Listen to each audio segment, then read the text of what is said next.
En la lección pasada hablábamos acerca de que Timoteo tenía que avivar el fuego del don que estaba en él, de acuerdo al verso 7.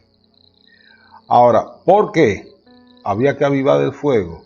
Verso 7 dice, porque no nos ha dado Dios espíritu de cobardía, sino de poder, de amor y de dominio propio.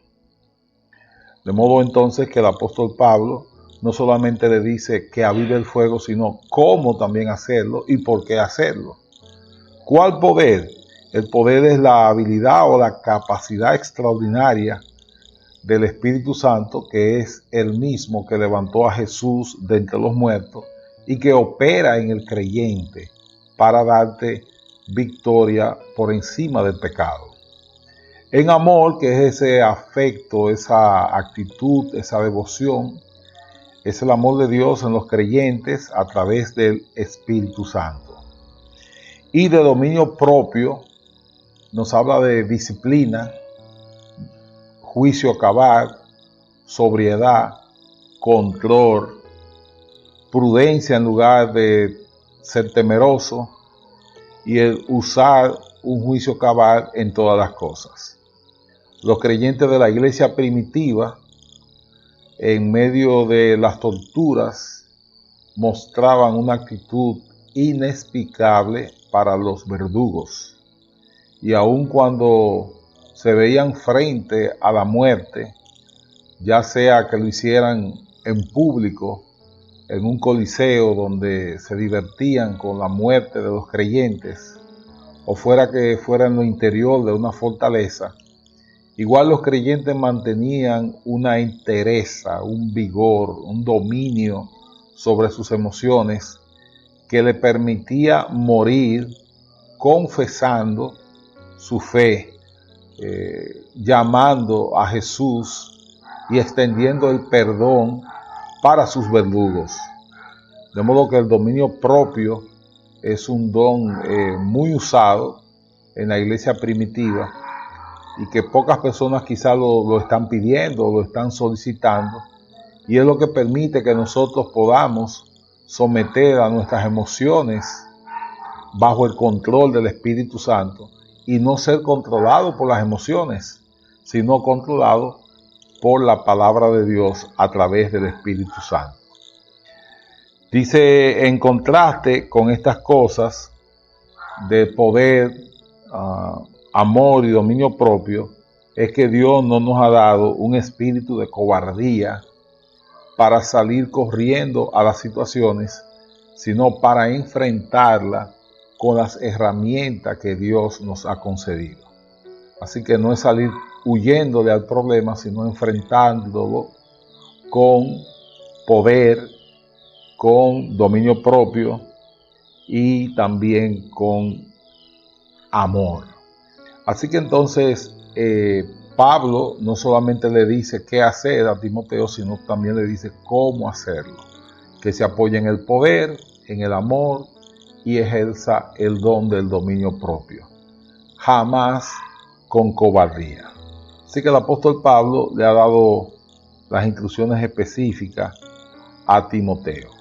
Ahora bien, dado que el apóstol Pablo estaba próximo a enfrentarse a la muerte, ¿cómo este poder, amor y dominio propio le ayudaba a vencer el temor? Como ya dije, los creyentes habían dado testimonio de una forma diferente de enfrentar a la muerte.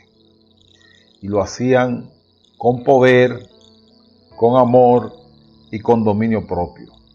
En ningún caso sus verdugos pudieron gozarse del miedo o de que los creyentes se acobardaran para negar a Jesús y así salvar sus vidas, sino que los creyentes con poder testificaron de Cristo aun cuando sus vidas estaban expuestas.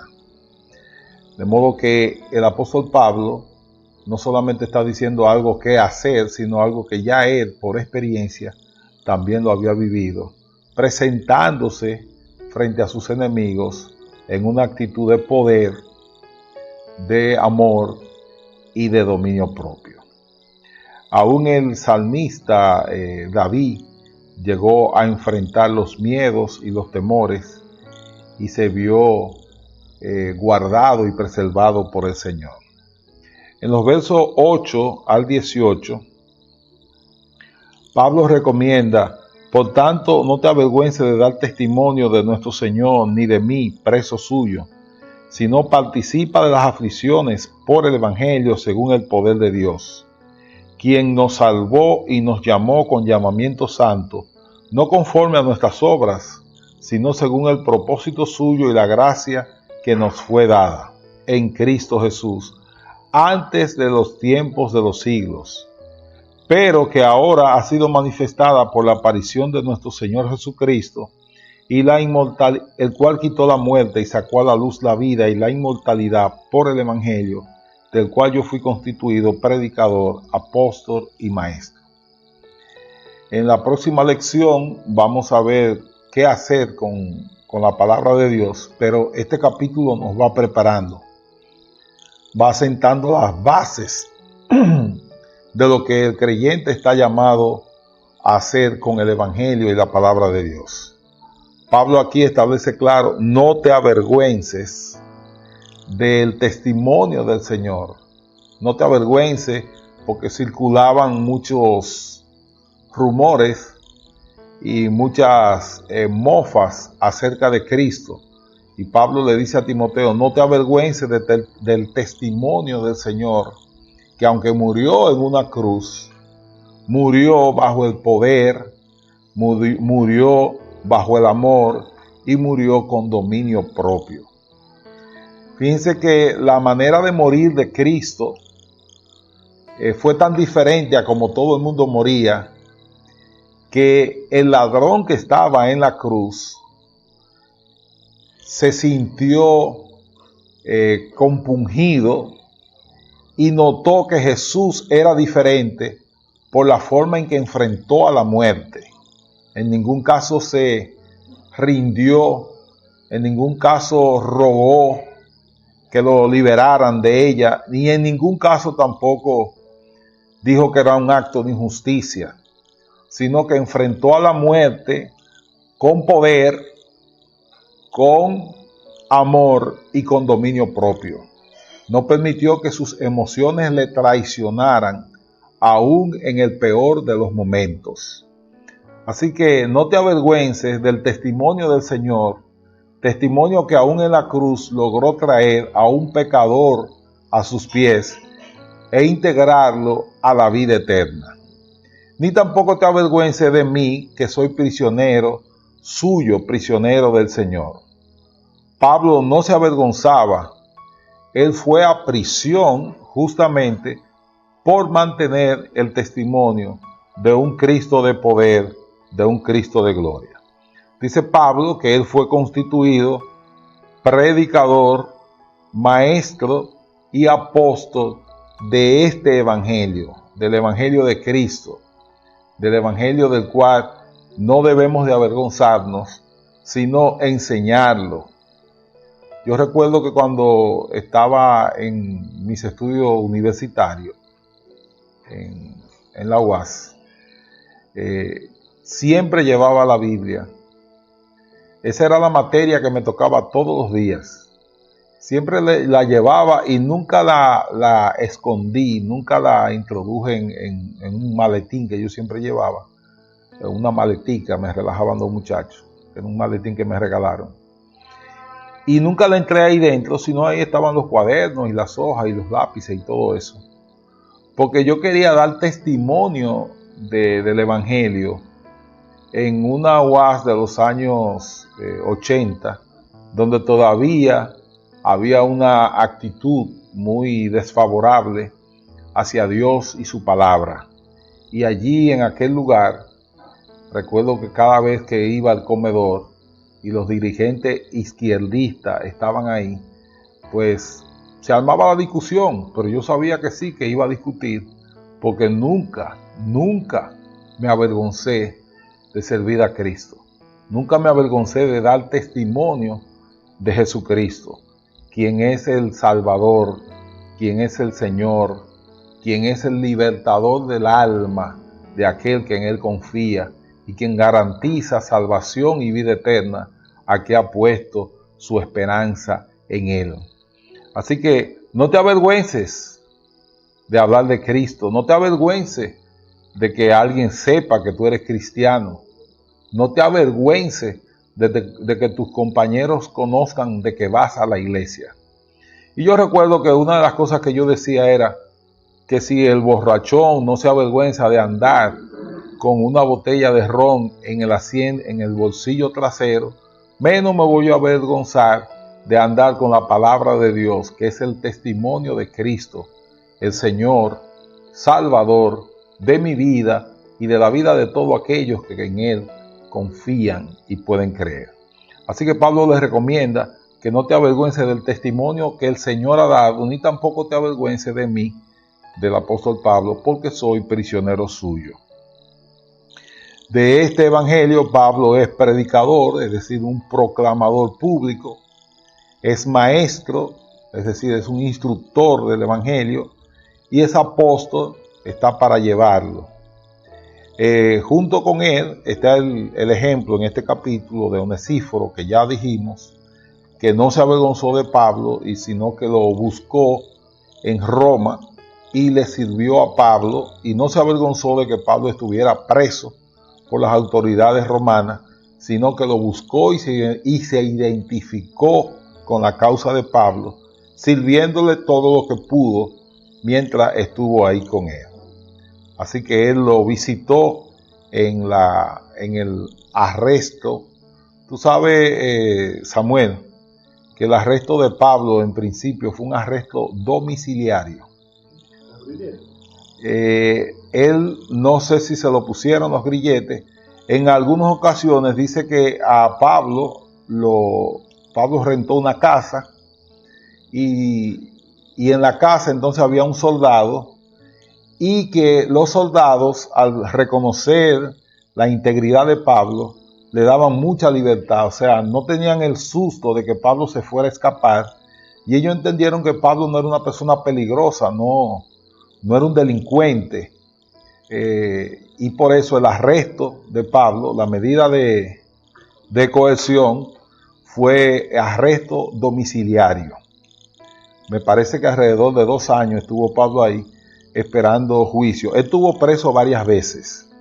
No sabemos en estas condiciones, en la última vez, en qué condiciones estaban. Lo que sabemos es que muchos de los soldados que custodiaban al César, de la guardia pretoriana, fueron alcanzados por el evangelio a través del testimonio de Pablo.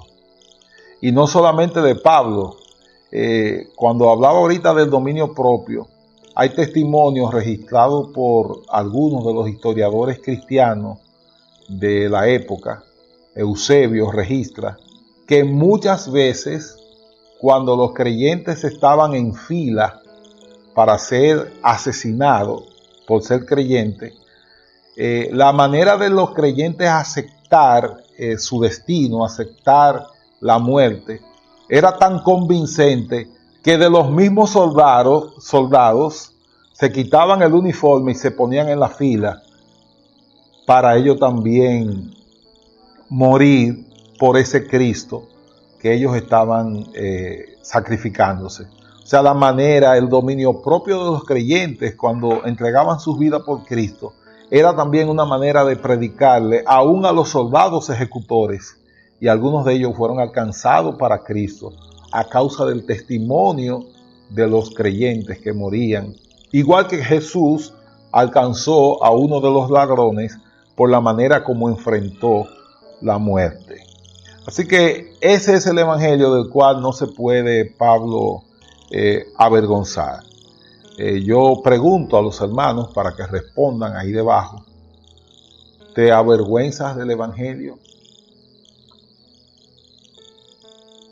Algunas personas que tú conoces no le ha dicho que tú tienes una relación personal con Jesús. Todo el que te conoce sabe que el Espíritu Santo mora en tu corazón. Los que te conocen saben que la vida tuya es guiada por la palabra de Dios. Si es un sí, ponlo ahí abajo. Sí o amén. Y si es un no, también ponlo.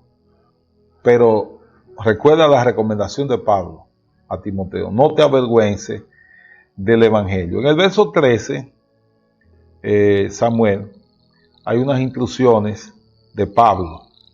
Le dice a Timoteo: retén las formas de la sana doctrina que de mí oíste, en la fe y en el amor que es en Cristo Jesús. Retener es sostener, es aferrarse con fuerza. Así que Pablo está anticipando, ¿qué cosa, Samuel? Que para Timoteo van a venir momentos difíciles, van a venir dificultades, y para ese momento Pablo le dice a Timoteo: retener, es decir, aférrate con fuerzas a la roca inconmovible que es la palabra de Dios. Y que esa es la norma, ejemplo o modelo que nosotros tenemos que seguir. Así que las escrituras dicen: retén las formas de la sana palabra que de mí oíste, en la fe y en el amor que es en Cristo Jesús. La sana doctrina han sufrido bastante. Históricamente la iglesia tiende a abandonar las normas de la palabra de Dios y las sustituye. Por ejemplo, en la iglesia primitiva, el conflicto era con el judaísmo. Si somos creyentes y somos salvos por la fe en Jesús, o si somos salvos por la obra de la ley. Y habían judaizantes que decían: bueno, es correcto creer en Jesús, pero además de eso hay que guardar las obras de la ley, hay que guardar los mandamientos de la ley y hay que sujetarse a ellos para salvarse. No vamos a decir que no se guardan los mandamientos de la ley, porque eso sería antinomía, sino que nosotros estamos llamados a que la salvación no depende de lo que hacemos, sino de lo que ya Cristo hizo en la cruz. Luego la sana doctrina tuvieron que enfrentarse con la filosofía griega, con el esoterismo que vendía de las regiones orientales, principalmente de Persia, y tuvieron que también luchar con el pragmatismo de los romanos. Así que la sana doctrina siempre han estado en conflicto con la cultura de las personas a las cuales estamos predicándole o con las cuales estamos compartiendo el Evangelio. Así que Pablo dice que hay que retener la sana doctrina, las formas y la manera en que la palabra de Dios ha sido enseñada. Y esa palabra o el logos debe ser reconocido. El logo o la expresión de inteligencia, o como Juan lo dice, la expresión externa de Dios. Cuando Dios habla es el logo, que Juan lo identifica con Jesús. Él es el logo, Él es la palabra. Timoteo entonces no debía desviarse de la verdad de la palabra de Dios que había oído de Pablo. Y hay un asunto importante cuando tú estás navegando de un lugar a otro y tú dices: bueno, no importa desviarse un grado o dos. En la distancia, desviarte un grado o dos implica, cuando se magnifica en la distancia, no llegar a tu destino, porque cuando tú vienes a ver, estás llegando a otros lugares que están a cientos de kilómetros del objetivo donde tú pensaste salir. Por eso de la palabra de Dios no podemos desviarnos pensando que es una desviación chica o pequeña, sino que una pequeña desviación nos puede sacar del propósito de Dios. Por eso Pablo le recomienda a Timoteo que no se desvíe de las escrituras, no te desvíe. Guarda el buen depósito por el Espíritu Santo que mora en nosotros.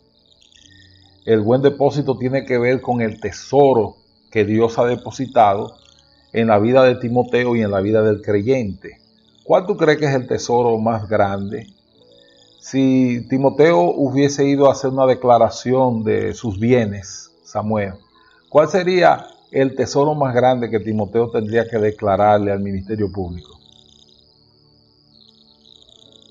¿Cuál sería el tesoro más grande que tiene Timoteo? La palabra de Dios, el Evangelio. El Evangelio es el tesoro que Dios ha depositado en nosotros a través del Espíritu Santo. Y Pablo le dice que ese tesoro hay que guardarlo. Cuando nosotros tenemos un tesoro, lo guardamos en el frente de la casa, Samuel. La gente agarra todo su dinero y lo pone en el frente de la casa, que cualquiera lo puede tomar. No. ¿Dónde guardan la gente los tesoros? En la caja fuerte, debajo del colchón.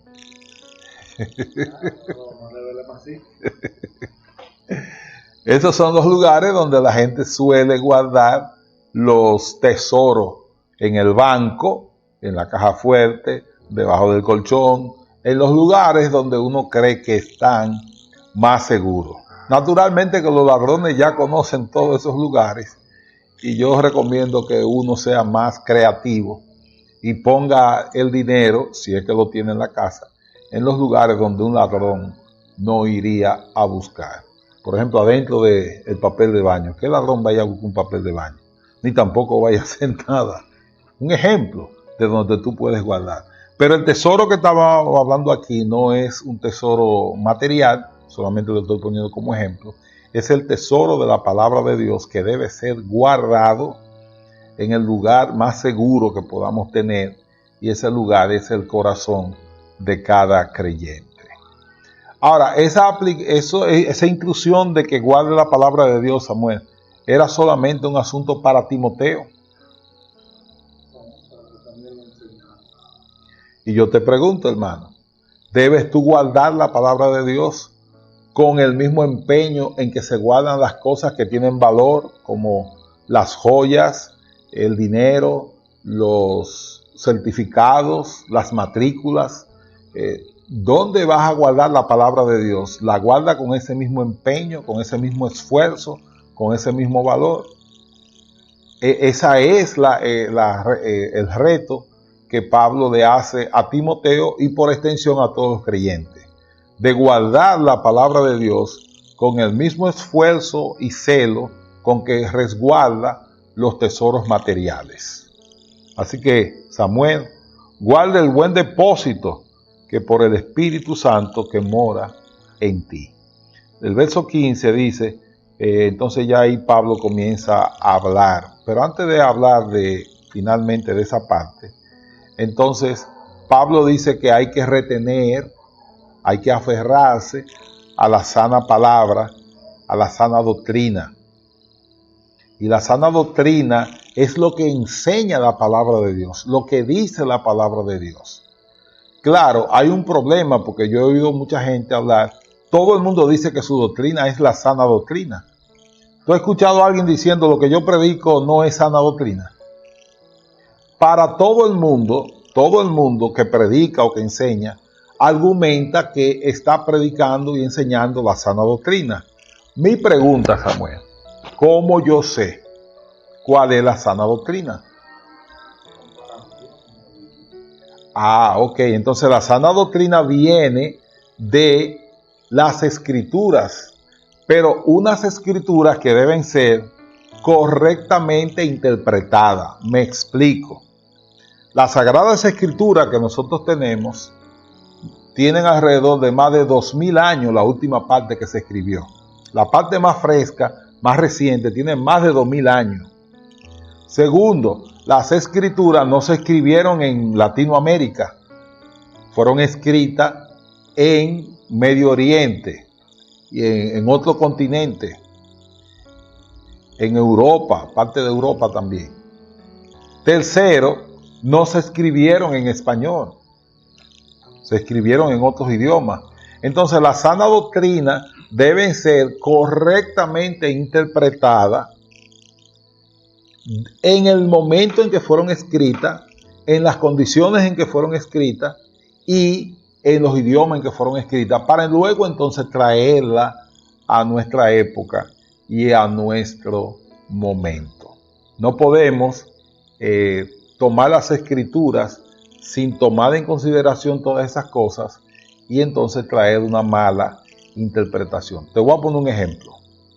En el Antiguo Testamento era tolerable la poligamia, es decir, a muchos de los grandes hombres de Dios, y el mejor ejemplo es David, tuvieron más de una esposa, que es diferente para nosotros, porque en el contexto nuestro tú solamente puedes tener una sola esposa.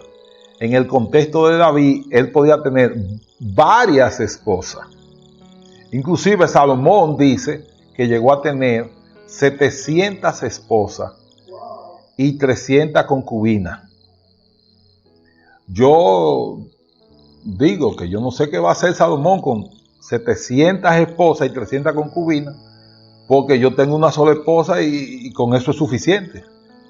Que las otras estaban de más. Pero en el contexto de ellos, eso estaba tolerable y era permisible. Pero en el contexto nuestro, yo no puedo salir ahora predicando que como David tenía tantas esposas y tantas concubinas, yo entonces tener tantas esposas y tantas concubinas, porque estamos en dos contextos diferentes y en dos épocas distintas. Entonces, sana doctrina implica entender la Biblia en su contexto y luego que la entendamos en su contexto, la aplicamos entonces al contexto en que nosotros vivimos. No podemos transliterar todo lo que hay en las Escrituras. Imagínate, los valientes de David, había uno de ellos que echó el día entero matando gente. De tal manera mató tanta gente que la espada se le pegó a la mano y tuvieron que hacer muchísimas cosas para poderle despegar la espada. No podemos ahora decir que aquellos que sean enemigos del Evangelio vamos a coger una espada para hacer lo mismo para que nos llamen uno de los valientes de David. Eso no aplica. Es decir, tenemos que saber que sana doctrina es la palabra de Dios correctamente interpretada. Y aunque hay pasajes bíblicos que no necesitan hacer mucho ejercicio hermenéutico, hay otros que sí, que requieren de que haya una buena interpretación hermenéutica. Entonces todo va a depender del pasaje bíblico. Así que sana doctrina significa las escrituras correctamente interpretadas. No cualquier interpretación de las escrituras, sino una interpretación correcta que tenga en cuenta el tiempo, el espacio, las condiciones sociales, el contexto geopolítico y los idiomas en que fueron escritas.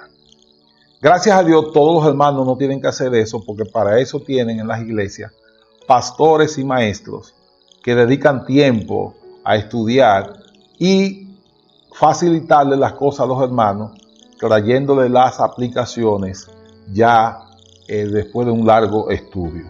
Así que retener la forma de la sana doctrina no es lo que la gente quiere vender, porque algunas veces, y yo no sé qué tiempo me queda, Samuel, algunas veces sana doctrina es mandamientos de hombre. Es asunto de esfuerzo humano y el hombre no se salva por su esfuerzo. El hombre se salva por creer en lo que ya Cristo hizo. Nos esforzamos, pero en la gracia, no para salvarnos, sino para mantener una actitud de agradecimiento a Jesús que ya nos salvó. No nos vamos a salvar, ya Él nos salvó por la fe. Recibimos ese regalo de Dios, que es la salvación a través de Cristo. Entonces, sana doctrina es una interpretación correcta de las Escrituras. Pero si la gente no entiende mucho eso, yo entonces los remito a los frutos. ¿Qué dice las Escrituras? Por sus frutos lo conoceréis. Sana doctrina implica matrimonio funcional. Sana doctrina implica crianza correcta de los hijos. Sana doctrina implica un buen jefe o un buen empleado. Sana doctrina implica un buen hermano, un buen hijo, un buen amigo, un buen vecino.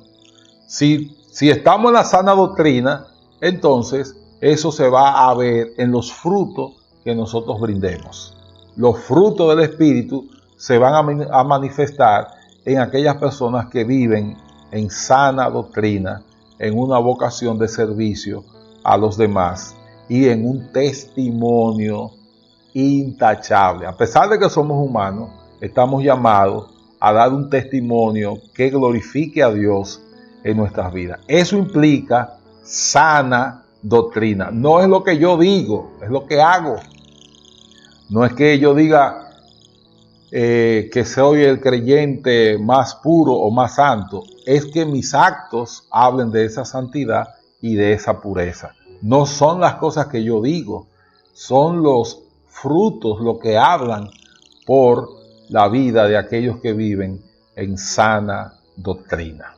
Así que les recomiendo estudiar bien las Escrituras, retener la forma de la sana doctrina y conocerla. Antes de pasar a la despedida final que hace Pablo en este capítulo, hablando de su desencanto de Figelo y Hermógenes, termino recogiendo lo que Dios dice. Dios da, o lo que hace en este capítulo, que da gracia, misericordia y paz, da dones, quita la timidez, y yo soy un testigo de que Él quitó la timidez en mi vida, da poder, amor y disciplina o dominio propio, y es capaz de guardar nuestras vidas. Por el lado de Timoteo, a él le tocaba, ¿qué cosa? Avivar el fuego, no avergonzarse y retener la forma de las sanas palabras. Aquí se termina el capítulo donde Pablo, en algo muy personal, le cuenta a Timoteo de una manera confidencial cómo Figelo y Hermógenes lo abandonaron, que parecen que eran líderes del team misionero, del equipo misionero de Pablo. Lo abandonaron y lo dejaron solo junto con otros más, que cuando vieron a Pablo caer en desgracia, entonces lo abandonan. Los verdaderos amigos se conocen no cuando estamos en la gloria, sino cuando estamos en el sufrimiento. Y en el sufrimiento de Pablo, muchos lo abandonaron. No así Onesíforo, que ya habíamos dicho, que Pablo lo recomienda porque no se avergonzó de sus cadenas. ¿Y por qué Pablo le dice esto a Timoteo, Samuel? Para que cuando Figelo y Hermógenes vayan a querer ser parte del team misionero, Timoteo lo excluya, porque esas no son personas confiables. Sin embargo, Onesíforo sí tiene la confianza y la recomendación de Pablo para acompañar a Timoteo en las misiones, para que Timoteo sepa en quién puede confiar y en quién no puede confiar. ¿Podemos confiar en todos los creyentes que conocemos? ¿Hay creyentes confiables? ¿Hay creyentes que no son confiables? Ahí debajo, ¿eres confiable o no eres confiable? Ponlo ahí debajo. Yo soy confiable o no soy confiable. Di la verdad. Porque con esos creyentes, que en otras partes Pablo lo divide entre fieles e infieles, con esos creyentes fieles es que Dios cuenta para que su reino crezca aquí en la tierra. Y a esos creyentes fieles es que les esperan todas las grandes bendiciones que Dios nos ha ofrecido. Si por primera vez nos sintoniza, te invitamos a que vaya a YouTube en este canal y pueda ver los capítulos anteriores o los programas anteriores que ya hemos grabado sobre Segunda de Timoteo, que todavía estamos en el capítulo 1, analizando las Escrituras, utilizando el método inductivo y usando un material que se nos ha facilitado, que es de mucha bendición y utilidad. Un tremendo proyecto. Así que los hermanos, le bendecimos en el nombre del Señor y les recordamos que deben de guardar su depósito. ¿Tú sabías, Samuel, que en medio de la pandemia algunos hermanos perdieron el depósito? Dejaron que el miedo, el desencanto, porque hubo gente que se desencantó porque Dios no quitó la pandemia cuando ellos lo pidieron, y estaban impuestos a servir a Dios en la abundancia, en la salud y en la bondad. Y a Dios hay que servirle en la enfermedad, en la escasez y en la tragedia.